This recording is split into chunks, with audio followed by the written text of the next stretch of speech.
Welcome to Share Talk, the only podcast where investors come first. Hi, this is Zak Mir with the Bulletin Board Heroes here on Share Talk for Monday, the 6th of July. Starting off with Energizer, which has had quite a lot of backing on social media for various reasons. Current situation is that we're just trying to get through this 200-day moving average at 0.8 pence. Just peaked at that so far today and on Friday. End of day close above 0.8. And the upside here could be up to 1.6, 1.65 over the following few weeks. Stop loss at this stage really back below 0.6, but obviously 0.5 has been the lowest in recent months, so not a difficult one to work out the money management on. Been a few false starts on Gfinity as the e-sports area didn't quite get the enthusiasm that it deserved, perhaps before COVID took off. But now we've broken back above the 2 pence level in a decent way, which has been the resistance before, 2 to 2.5.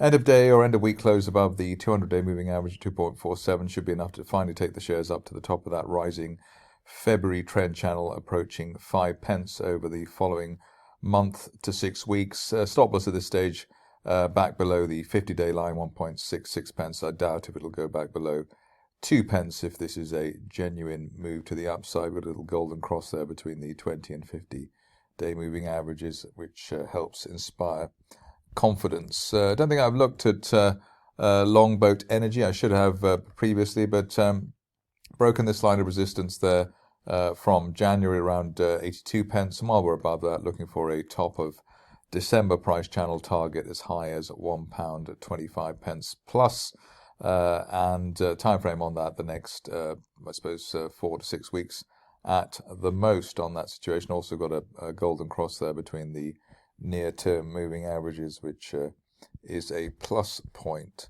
Going on to Modern Water, which has had its fans in the past. The good news here, I suppose, is that we're still building from that gap through the 200-day moving average at 1.25 pence. So at the beginning of May, never went below that gap, and had the 50-day moving average currently at 1.77 to guide the shares higher, while we hold above the 50-day line, looking for a top of May trend channel target as high as 3.5 pence, perhaps as soon as the end of next month.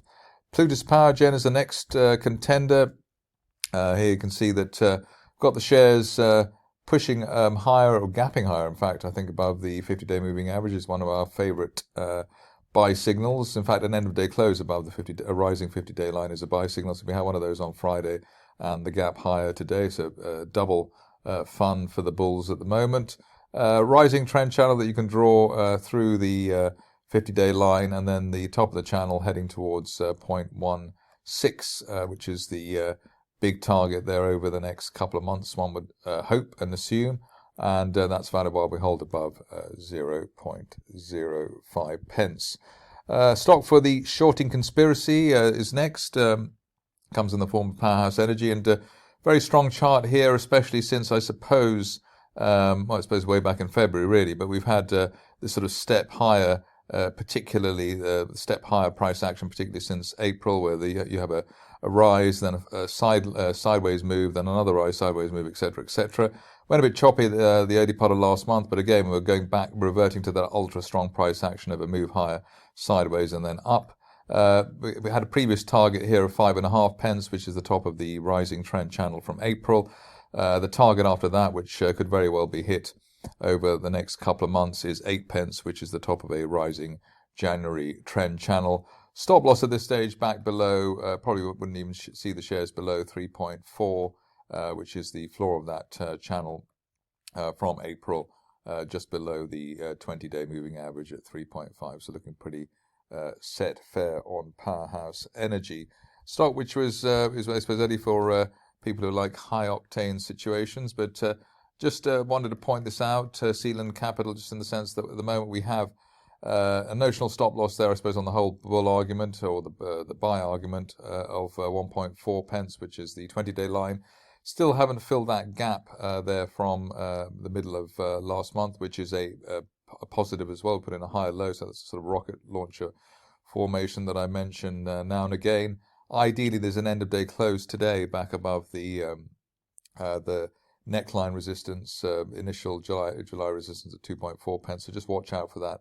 If we can remain above that with the inside day breakout that we've had, then there is a chance of retesting the best levels of the last few weeks. But as ever, the stop loss should be strictly enforced, and that would be back below the 20-day moving average if you can afford that at the moment.